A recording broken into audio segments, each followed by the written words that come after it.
नमस्कार प्यारे दोस्तों, स्वागत है आप सभी का आपके अपने YouTube चैनल पे। और ओल्ड क्वेश्चन पेपर की एक महत्वपूर्ण सीरीज एक बार फिर हम आपके लिए लेके आ गए हैं आज। तो वीडियो बहुत ही हेल्पफुल है दोस्तों, पूरा लास्ट तक जरूर देखिएगा, क्योंकि ओल्ड क्वेश्चन पेपर से सभी प्रतियोगी परीक्षाओं में एज इट इज कुछ क्वेश्चंस आपको देखने के लिए हर बार मिलते आए हैं और आगे भी जरूर मिलेंगे। तो अगर आप सफलता हासिल करना चाहते हैं सभी कॉम्पिटिटिव एग्जाम्स में, like KVS, NVS, MPTET, Rajasthan PTI, Haryana TGT या फिर यूपी टीजीटी, जिनके एग्जाम्स की डेट बहुत जल्द अनाउंस की जानी है, तो आपको अगर सफलता प्राप्त करनी है इन एग्जाम्स में, तो इन ओल्ड क्वेश्चन पेपर की सीरीज को, जो कि हम इन दिनों अपने चैनल में प्रोवाइड कर रहे हैं, पूरा लास्ट तक जरूर देखा कीजिए। आपको सभी प्रतियोगी परीक्षाओं में ऐसे ही क्वेश्चंस देखने के लिए जरूर मिलेंगे दोस्तों। तो मैं आपकी होस्ट डॉक्टर सीमा तिवारी शुरू करती हूँ क्वेश्चन नंबर 1 के साथ। एंड इट इज आस्किंग, देखिए पूछा गया है कि उस मांसपेशी प्रोटीन को पहचानिए जो थिक फिलामेंट का हिस्सा नहीं है। And the correct answer is option number C. सबसे पहले आपको बता दें कि जो ऑप्शन नंबर सी है, यानी कि ट्रोपोमायोसिन जो है वो थिक फिलामेंट का हिस्सा नहीं है। तो आपको यहाँ पे क्लियर हो गया है कि जो थिक फिलामेंट होता है दोस्तों, उसमें मेनली जो प्रोटीन पाई जाती है वो है मायोसिन। और मायोसिन के अलावा देखिए सी प्रोटीन एवं एम प्रोटीन भी थिक फिलामेंट में पाए जाते हैं। और साथ ही साथ आपको ये भी पता होना चाहिए कि जो थिन फिलामेंट होते हैं उसमें पाई जाती है एक्टिन प्रोटीन। तो ये भी आपको यहाँ पे समझ में आ गया होगा। Now let's move to next question and it is asking, उस रोग को पहचानिए जिसे हाइपोकाइनेटिक डिसीज के रूप में जाना जाता है। And the correct answer is option number D. It means rheumatic arthritis को हाइपोकाइनेटिक डिसीज के रूप में जाना जाता है। Now the next question is asking that, यह परिभाषा कि खेल में विशुद्धता क्रियाकलाप संबंधी आनंद के लिए अनुक्रियाओं की पुनरावृत्ति होती है, किसने दी है? यह परिभाषा किसके द्वारा दी गई है? तो देखिए यहाँ पे जो कीवर्ड है वो है आनंद के लिए अनुक्रियाओं की पुनरावृत्ति। और इसका जो करेक्ट आंसर है, यह परिभाषा पीगेट के द्वारा दी गई है। Now the next question is asking कि जिस व्यक्ति ने खेल कूद के माध्यम से शिक्षा, संस्कृति, विकास तथा शांति के क्षेत्र में महत्वपूर्ण उपलब्धि हासिल की है, उसे कौन सा पुरस्कार दिया जाता है? और करेक्ट आंसर तो आप सभी ने गेस ही कर लिया होगा, ओलंपिक लॉरेल पुरस्कार यानी कि अवार्ड से उसे सम्मानित किया जाता है। तो दोस्तों बहुत ही इंपॉर्टेंट क्वेश्चन की सीरीज है। आप क्वेश्चंस को देख के ही समझ गए हैं कि ऐसे ही क्वेश्चंस आपको सभी प्रतियोगी परीक्षाओं में देखने के लिए जरूर मिलेंगे। तो वीडियो को पूरा लास्ट तक देखिएगा। मूव करते हैं हम नेक्स्ट क्वेश्चन की ओर and it is asking that, सभी रोग प्रतिकारक किससे निर्मित यौगिक होते हैं? यानी कि जो एंटीबायोटिक्स होते हैं वो किससे बनते हैं? And the correct answer is option number A, means polypeptide chain के बने होते हैं। एंटीबायोटिक्स की बात यहाँ पे की गई है। एंटीबायोटिक्स जो होते हैं वो पॉलीपेप्टाइड चेन से निर्मित होते हैं। Now the next question is asking, शारीरिक शिक्षा में अध्यापन और अधिगम की पारिस्थितिकी किसको समझने में सहायता करता है? शारीरिक शिक्षा में अध्यापन और अधिगम की पारिस्थितिकी किसको समझने में सहायता करता है? And the correct answer option number D, पर्यवेक्षण विधि is correct answer. Next question is asking that, प्रत्यक्ष ज्ञानात्मक शारीरिक क्रियात्मक संक्रियण में क्षण परिवर्तनों को कहा जाता है। प्रत्यक्ष ज्ञानात्मक शारीरिक क्रियात्मक सक्रियण में क्षण परिवर्तनों को क्या कहा जाता है? And the correct answer option number D, यानी कि इसे कायिक स्थिति दुश्चिंता के रूप में जाना जाता है। कायिक स्थिति दुश्चिंता, option number D is correct answer. Now the next question is asking that, नकारात्मक त्वरित अधिगम वक्र को यह भी कहा जाता है। तो नकारात्मक त्वरित अधिगम वक्र को किस रूप में जाना जाता है? किस तरह का वक्र बनता है या कर्व बनता है नेगेटिव लर्निंग में? And the correct answer option number 1, उत्तल वक्र भी इसको बोला जाता है। उत्तल वक्र के रूप में नकारात्मक त्वरित अधिगम वक्र को जाना जाता है। Now the next question is asking that, दो बल जो मात्रा में समतुल्य है, परिभ्रमण की धुरी से किसी दूरी पर विरोधी दिशाओं में कार्य करते हैं और बिना किसी स्थानांतरण के परिभ्रमण उत्पन्न करते हैं, इस प्रकार इसको क्या कहा जाता है? And the correct answer is option number C, बल युग्मन के रूप में इसे जाना जाता है। The correct answer is option number C, बल युग्मन। नाउ द नेक्स्ट क्वेश्चन, गुणात्मक शोध में प्रयुक्त एक प्रकार का प्रतिचयन जिसमें उन मामलों का चयन शामिल होता है जो शोधकर्ता की आशाओं और सामान्यीकरण की पुष्टि नहीं करते हैं, उसको कहा जाता है। और किस तरह के प्रतिचयन या सैंपलिंग के रूप में इसे जाना जाता है? ऑप्शन नंबर 20 करेक्ट हियर, नकारात्मक मामला प्रतिचयन, यानी कि एक प्रकार का प्रतिचयन जिसमें उन मामलों का चयन शामिल होता है जो शोधकर्ता की आशाओं और सामान्यीकरण की पुष्टि नहीं करते। यहाँ पे नहीं शब्द है, इसलिए ये नकारात्मक मामला प्रतिचयन के रूप में जाना जाता है। बहुत ही अच्छे क्वेश्चन है दोस्तों, वीडियो को पूरा लास्ट तक जरूर देखिएगा। Now the next question is asking that गुणात्मक शोध अध्ययनों में सामान्यतः प्राकल्पना और देखिए हाइपोथेसिस की बात की जा रही है यहाँ पे। And the correct answer is option number B, बहुधा सृजित किए जाते हैं क्योंकि आंकड़ों का संग्रहण, व्याख्या और विश्लेषण किया जाता है। गुणात्मक शोध अध्ययनों में सामान्यतः जो प्राकल्पना यानी जो हाइपोथेसिस होती है वो क्या है कि बहुधा सृजित किए जाते हैं क्योंकि आंकड़ों का संग्रहण, व्याख्या और विश्लेषण किया जाता है। नाउ द नेक्स्ट क्वेश्चन, खेलकूद प्रशिक्षण की कौन सी विशेषता वैज्ञानिक अवलोकन, प्रयोग, विश्लेषण और संश्लेषण की प्रक्रिया को निर्दिष्ट करती है? And the correct answer option number C, पूर्णता की प्रक्रिया। Option number C is correct here, पूर्णता की प्रक्रिया is correct answer. Next question is asking that जब कोई प्रशिक्षु यानी कि सीखने वाला यानी कि ट्रेनी किसी संचलन का बार बार अभ्यास करता है और कोच निरंतर पर्यवेक्षण करता है, सहायता करता है और त्रुटि सुधार करता है, तो इस विधि को क्या कहा जाता है? तो क्या है देखिए करेक्ट आंसर यहाँ पे सहयोग विधि के रूप में इसे जाना जाता है। Option number C is correct here. Now the next question is asking that अभ्यास से 1 घंटा पहले उपभोग की जाने वाली कार्बोहाइड्रेट की मात्रा कितनी होनी चाहिए? And the correct answer is option number A, means शरीर के प्रति किलो वजन पर 1 ग्राम कार्बोहाइड्रेट लिया जाना चाहिए। अभ्यास से 1 घंटा पहले कार्बोहाइड्रेट की जो मात्रा ली जाती है उसमें शरीर के प्रति किलो वजन पर 1 ग्राम कार्बोहाइड्रेट शामिल किया जाता है। Now the next question, play सिद्धांत है। देखिए प्ले सिद्धांत यानी कि प्ले थ्योरी क्या है? देखिए ऑप्शन नंबर ए यहाँ पे सही है, मींस 1 और 3 सही है इसके बारे में। इट मींस विरेचन सिद्धांत है, प्लेस थ्योरी जो है वो विरेचन सिद्धांत है और साथ ही साथ मनोविश्लेषणात्मक सिद्धांत है। तो this is correct answer. Now next question is asking अंतःप्राचीर कार्यक्रम किसके लिए उत्कृष्ट आधार है? अंतःप्राचीर का मतलब यहाँ पे इंट्राम्यूलर प्रतियोगिताओं से है दोस्तों, कि जो इंट्राम्यूलर प्रतियोगिताएं होती हैं वो किस चीज के लिए हेल्पफुल होती हैं, किस पॉइंट ऑफ व्यू से हेल्पफुल होती हैं? तो option number C is correct here, प्रतिभा पहचान की दृष्टि से उत्कृष्ट आधार होते हैं। Okay, next question is asking that पर्यवेक्षण का प्राथमिक ध्यान डैश देखना होगा। और क्या होगा? देखिए पर्यवेक्षण का जो प्राथमिक ध्यान होता है वो सीखने की स्थिति इज करेक्ट आंसर। सीखने की स्थिति देखना होता है या देखना होगा। नेक्स्ट, यदि हमें 50 मदों का परीक्षण करना है जिसका माध्य 30 है और मानक विचलन 6 है, तो रिचर्डसन पद्धति का प्रयोग करते हुए परीक्षण की विश्वसनीयता क्या होगी? Correct answer 0.68 is correct answer.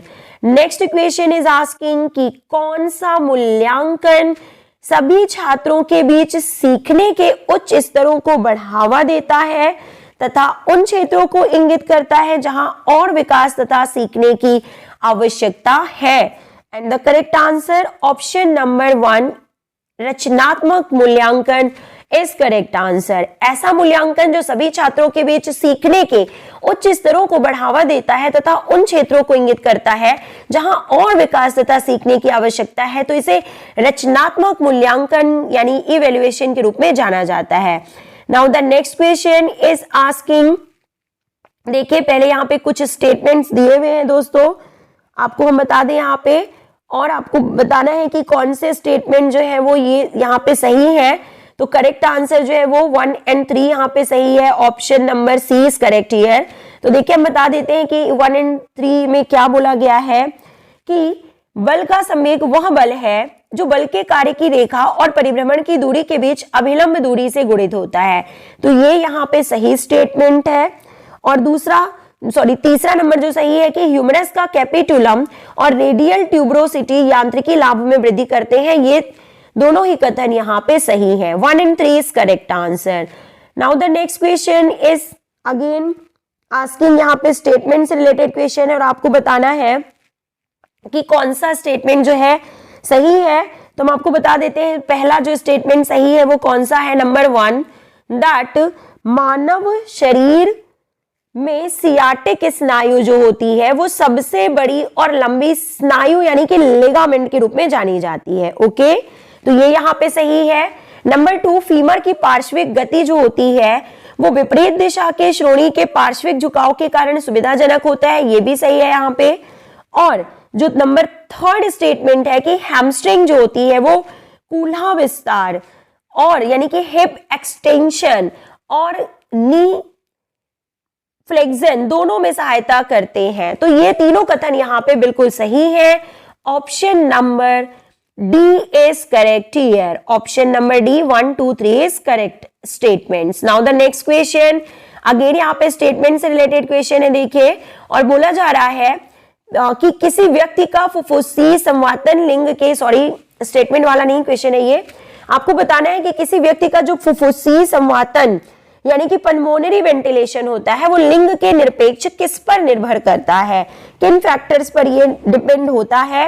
And the correct answer option number 2, 2 और 4, इट मींस ज्वारीय परिमाण यानी कि टाइडल वॉल्यूम पे डिपेंड करता है और साथ ही साथ रेस्पिरेटरी रेट पे भी डिपेंड करता है पल्मोनरी वेंटिलेशन।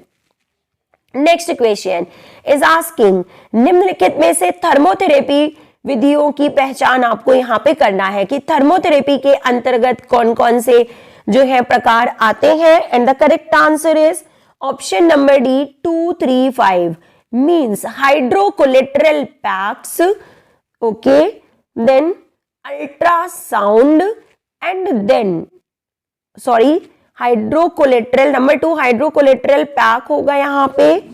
और फिर इसके अलावा देखिए 3 नंबर देन यहाँ पे आपका 2 और 4 is correct answer. 2, 3, 5 is correct answer option number D. तो 3 नंबर पे होगा अल्ट्रासाउंड एंड 5 नंबर पे होगा आपका TENS। इट मींस जो थर्मोथेरेपी विधियों में शामिल किए जाते हैं वो है हाइड्रोकोलेटरल PACS, ultrasound and TENS। 2, 3, 5 is correct answer. Now the next question is asking, statement से रिलेटेड क्वेश्चन है देखिए दोस्तों, यहाँ पे आपको बताना है कि कौन से स्टेटमेंट ओलंपिक गेम से रिलेटेड जो है यहाँ पे सही है।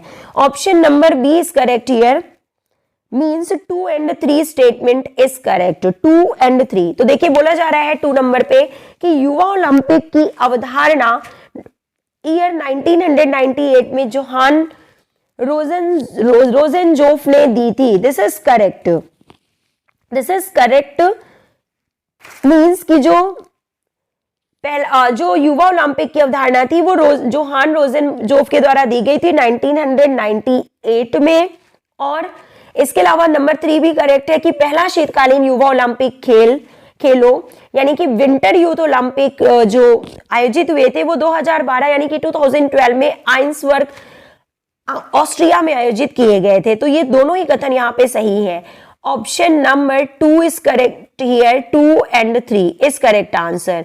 नाउ द नेक्स्ट क्वेश्चन, निम्नलिखित में से जल में घुलनशील विटामिनों का पता लगाना है आपको या बताना है कि कौन से जल में घुलनशील विटामिन है। तो दोस्तों आप सभी को पता है दैट विटामिन बी जो होता है वो जल में घुलनशील है, और इसके अलावा जो होते हैं विटामिन सी भी जल में घुलनशील होते हैं। Okay, B and C is correct answer.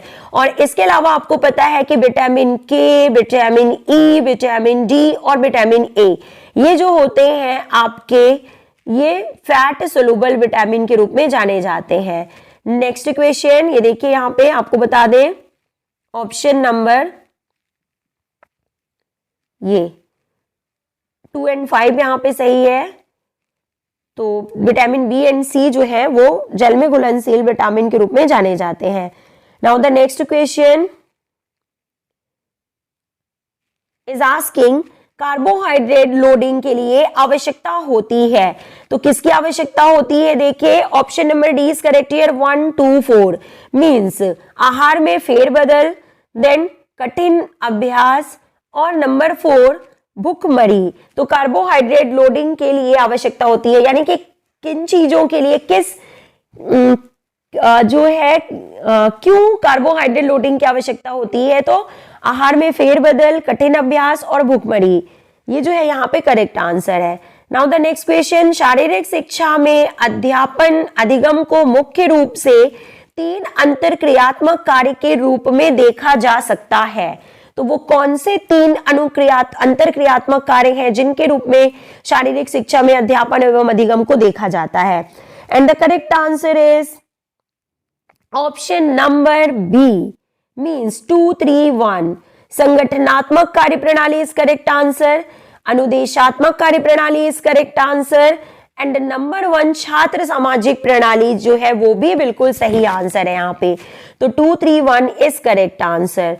Now the next question is asking that कैरन ने नेतृत्व प्रक्रिया की अवधारणा तैयार करने के लिए 2 बुनियादी तरीकों की पहचान की है। और देखिए क्या है ये 2 बुनियादी तरीके कौन कौन से हैं? Option number 1 is correct here, 2 और 3 मींस प्रभाव प्रणाली, और नंबर 2 जो सही है यहाँ पे शक्ति प्रणाली is correct answer. Now the next question, दुश्चिंता की स्थिति के व्यक्तिगत कारक है। दुश्चिंता यानी कि जो एंजाइटी होती है जो कि हार्मफुल होती है, जो एक लिमिट से ज्यादा चिंता होती है वो दुश्चिंता कहलाती है। तो दुश्चिंता की स्थिति के व्यक्तिगत कारक निम्न में से कौन से हैं?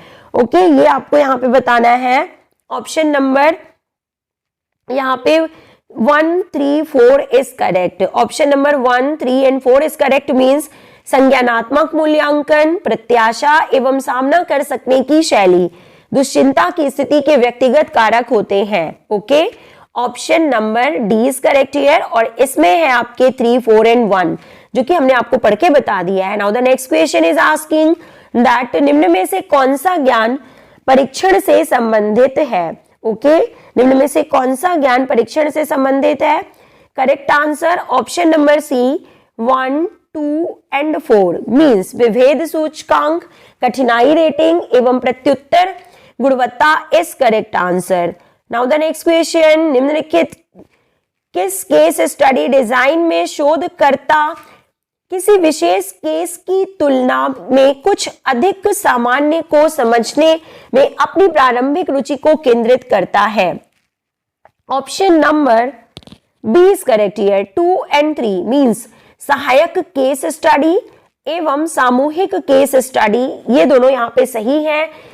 किस केस स्टडी डिजाइन में शोधकर्ता किसी विशेष केस की तुलना में कुछ अधिक सामान्य को समझने में अपनी प्रारंभिक रुचि को केंद्रित करता है?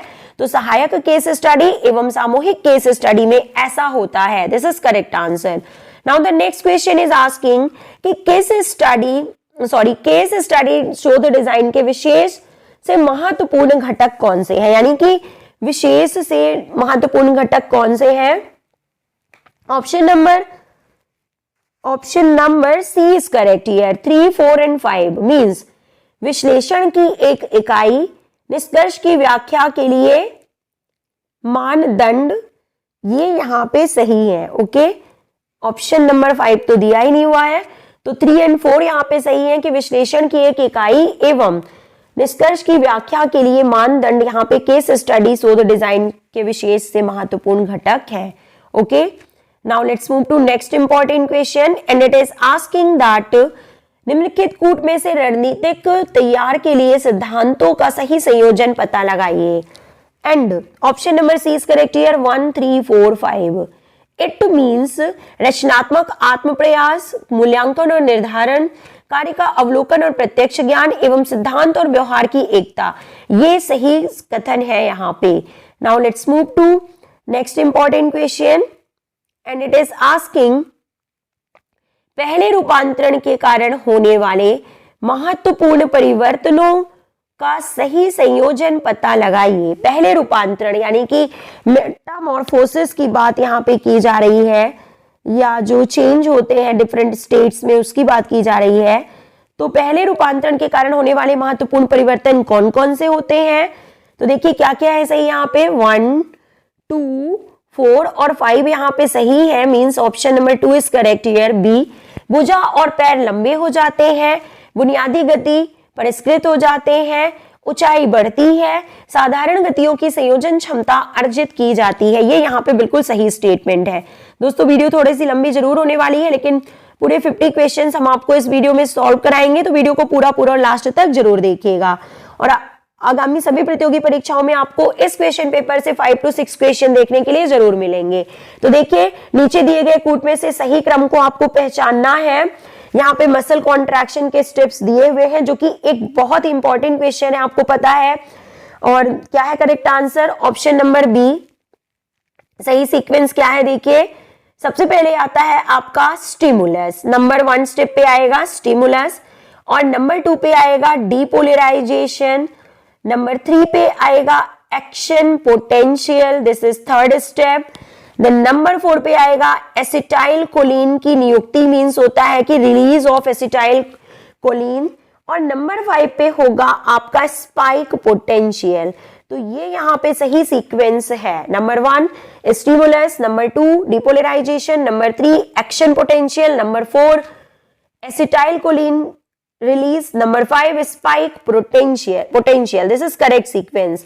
Now the next question is asking Olympic में शुरू किए गए निम्नलिखित महिला स्पर्धाओं को पहले से अंतिम के क्रम में व्यवस्थित करना है। कि जो महिलाओं के लिए जो इवेंट्स ओलंपिक में इंक्लूड किए गए थे, तो सबसे पहले किस इवेंट को इंक्लूड किया गया और इसे पहले से अंतिम के क्रम में आपको व्यवस्थित करना है। And the correct answer is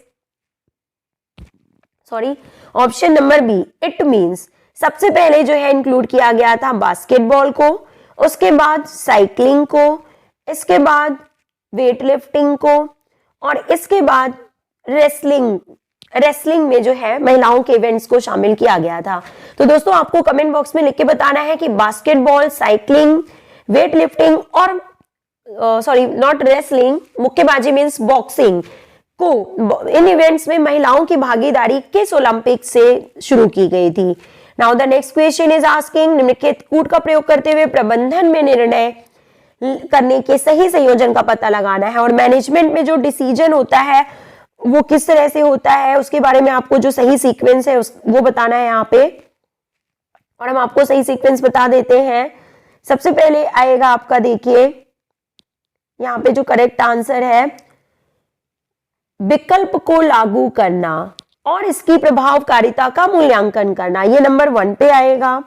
इसके बाद नंबर 2 पे आएगा विकल्पों की सूची बनाना, नंबर 3 पे आएगा प्रत्येक मानदंड को प्राथमिकता प्रदान करना, देन नंबर 4 पे आएगा लागू किए जाने वाले मानदंड स्थापित करना, देन नंबर 5 पे आएगा निर्णय करने की आवश्यकता का निर्धारण, और नंबर 6 पे जो आएगा वो होगा सर्वोत्तम विकल्प का चयन। तो ये बिल्कुल सही सीक्वेंस है प्रबंधन में निर्णय करने के संयोजन के लिए। नाउ देखिए क्या है correct answer, option number B यहाँ पे सही है, जो कि हमने आपको बता दिया है। नाउ द नेक्स्ट क्वेश्चन, प्रबंधक में संचार के तरीकों का सही संयोजन पता लगाइए। And the correct answer option number A means श्रव्य दृश्य संचार, देन लिखित संचार, देन आफ्टर दैट यहाँ पे जो सबसे पहले जो होगा ए नंबर यहाँ पे सही है, तो सही सीक्वेंस आपको बताना है। तो सबसे पहले आएगा आपका मौखिक संचार, नंबर 2 पे आएगा लिखित संचार, नंबर 3 पे आएगा श्रव्य संचार और नंबर 4 पे आएगा इलेक्ट्रिक संचार। तो ये यहाँ पे सही सीक्वेंस है, मौखिक संचार, लिखित संचार, श्रव्य दृश्य संचार एवं इलेक्ट्रिक संचार। This is correct answer.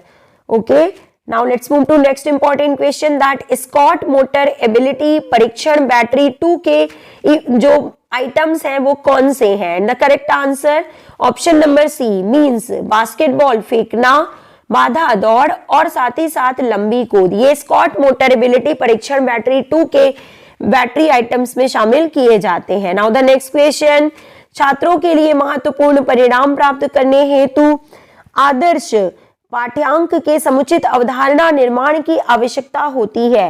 निम्नलिखित को क्रमानुसार व्यवस्थित करना है आपको। और देखिए क्या होगा करेक्ट आंसर यहाँ पे, ऑप्शन नंबर ए जो है वो यहाँ पे सही सीक्वेंस है, यानी कि सही जो सीक्वेंस होगा वो इस तरह से होगा। तो इसे आप स्क्रीनशॉट ले लीजिए और इसे व्यवस्थित करके आप इसे पढ़ सकते हैं।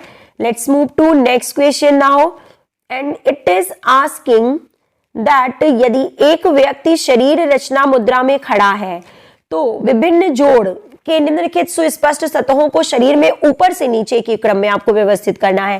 ये बहुत ही अच्छा क्वेश्चन है। देखिए कि जो डिफरेंट जॉइंट्स होते हैं हमारे बॉडी में, तो उनको ऊपर से नीचे के क्रम में आपको बताना है कि सबसे पहले कौन सा जॉइंट होगा, फिर उसके बाद कौन सा जॉइंट होगा। तो क्या है, देखिए डिसेंडिंग कंडीशन में आपको बताना है ऊपर से नीचे की ओर। And the correct answer option number B it means, सबसे पहले जो है आपका देखिए आएगा ग्लेनॉइड कैविटी, उसके बाद नंबर 2 पे होगा टॉचलियर नॉच, नंबर 3 पे एसिटाबुलम और नंबर 4 पे जो होगा वो है मीडियल एंड लेटरल कॉन्डाइल, ये नंबर 4 पे आएगा। तो ये सही सीक्वेंस है शरीर रचना मुद्रा में खड़े होने पे जोड़ों का। नाउ द नेक्स्ट क्वेश्चन, चलने के गेट चक्र में अवधियों का सही क्रम आपको बताना है, यानी कि चलने की बात की गई है कि जब हम चलते हैं तो किस तरह से जो है इवेंट्स होते हैं, किस तरह से ये प्रक्रिया जो होती है वो पूरी होती है। And the correct answer option number B it means, सबसे पहले देखिए क्या होगा, इनिशियल कांटेक्ट होता है हमारे पैरों का जमीन से, उसके बाद लोडिंग रिस्पॉन्स, नंबर 2 पे जो है वो क्या है लोडिंग रिस्पॉन्स, नंबर 3 पे होगा मिड स्टांस, नंबर 4 पे होगा टर्मिनल स्टांस, नंबर 5 पे होगा प्री स्विंग, नंबर 6 पे होगा इनिशियल स्विंग, नंबर 7 पे होगा मिड स्विंग और जो लास्ट में आता है नंबर 8 पे होगा आपका टर्मिनल स्विंग। तो ये सही सीक्वेंस है चलने के गेट चक्र में जो सीक्वेंस होते हैं उसके लिए। तो आप इसका भी स्क्रीनशॉट ले लीजिए और इसको व्यवस्थित करके लाइन से आप लिख लीजिए ताकि आपको याद हो सके। मूव करते हैं हम नेक्स्ट क्वेश्चन की ओर कि नीचे दिए गए कूट में से सही क्रम को चुनना है आपको। Option number B is correct here, यानी कि सबसे जो प्राइसेस होता है उसके बारे में यहाँ पे पूछा गया है। आपको मालूम है कि प्राइसेस जो है चोट लगने के बाद जो है सबसे पहले किस तरह से हम इलाज करते हैं या फर्स्ट एड देते हैं पीड़ित को। तो सबसे पहले देखिए क्या होगा यहाँ पे रेस्ट नंबर 1 और नंबर 2 पे जो होगा वो क्या होगा आइस, यानी कि number 2 ice, number 3 compression, number 4 जो होगा दैट इज एलिवेशन और नंबर 5 पे जो है स्टेबलाइजेशन होता है। स्थायीकरण का मतलब होता है एलिवेशन के बाद स्टेबलाइजेशन। तो प्राइसेस ये किसकी बात की जा रही है, प्राइसेस की बात यहाँ पे की जा रही है। P फॉर जो होगा प्रिवेंशन होता है, फिर R से सबसे पहले रेस्ट दिया हुआ है यहाँ पे, फिर I से आइस दिया हुआ है, नंबर 3 पे कंप्रेशन दिया हुआ है, नंबर 4 पे एलिवेशन दिया हुआ है, ओके उन्नयन, और S से यहाँ पे स्थायीकरण दिया हुआ है जो कि स्टेबलाइजेशन है। Okay now let's move to next important question कि निम्नलिखित कूट में से ऊपर से नीचे दिए गए मानव मिनित चिन्हों को व्यवस्थित करना है आपको। और देखिए क्या है इसका correct answer, option number D यहाँ पे करेक्ट आंसर है। Okay let's move to next question now, option number D is correct here. Now the next question is asking, नीचे दिए गए कूट में से सही क्रम को आपको चुनना है and correct answer is option number B. It means सबसे पहले जो आएगा वो है आपका संचलन कार्यक्रम का निर्माण, नंबर 2 पे अपवाही प्रक्रिया, नंबर 3 पे है संबंधित मांसपेशियों की क्रिया, नंबर 4 पे है आपका संचलन का क्रियान्वयन आरंभ होता है और नंबर 5 पे होगा अभिवाही प्रक्रिया। तो ये सही सीक्वेंस है। Now let's move to next question. वार्षिक योजना तैयार करने के लिए चरणों का सही क्रम आपको यहाँ पे पता लगाना है। ओके, और देखिए क्या है यहाँ पे सही आंसर हम आपको बता देते हैं। Option number 20 correct here. It means सबसे पहले आएगा प्रदर्शन पूर्वानुमान और प्रदर्शन संरचना का निर्धारण, नंबर 2 पे है आपका लक्ष्य और उपलक्ष्य का निर्धारण, नंबर 3 पे है अवधियों और मध्य चक्रों का निर्धारण, नंबर 4 पे है परीक्षणों, नियंत्रणों, प्रतियोगिताओं की तिथियों का निर्धारण और नंबर 5 पे जो है वो है भार, गतिकी और सूचकांकों का निर्धारण। तो ये वार्षिक योजना तैयार करने के लिए सही सीक्वेंस है। Now second last question of the series की स्कूल स्वास्थ्य कार्यक्रम के उद्देश्यों को सही क्रम में आपको व्यवस्थित करना है। बहुत ही अच्छा और इंपॉर्टेंट क्वेश्चन है। देखिए इस तरह के question physical and health education में जरूर पूछे जाते हैं। तो देखिए क्या है सही सीक्वेंस हम आपको बता देते हैं। सबसे पहले आएगा आपका स्वास्थ्यप्रद विद्यालय वातावरण की व्यवस्था, नंबर 2 पे आएगा विद्यार्थियों और कर्मचारियों में स्वास्थ्य चेतना जागृत करना, नंबर 3 पे आएगा रोग से बचाव करना और नंबर 4 पे आएगा शीघ्र निरूपण और उपचार।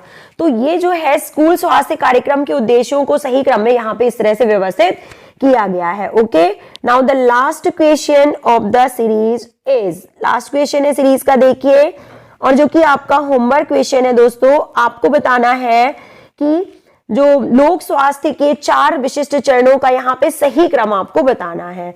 तो आपके अकॉर्डिंग क्या है इसका सही आंसर कमेंट बॉक्स में लिख के बताइएगा।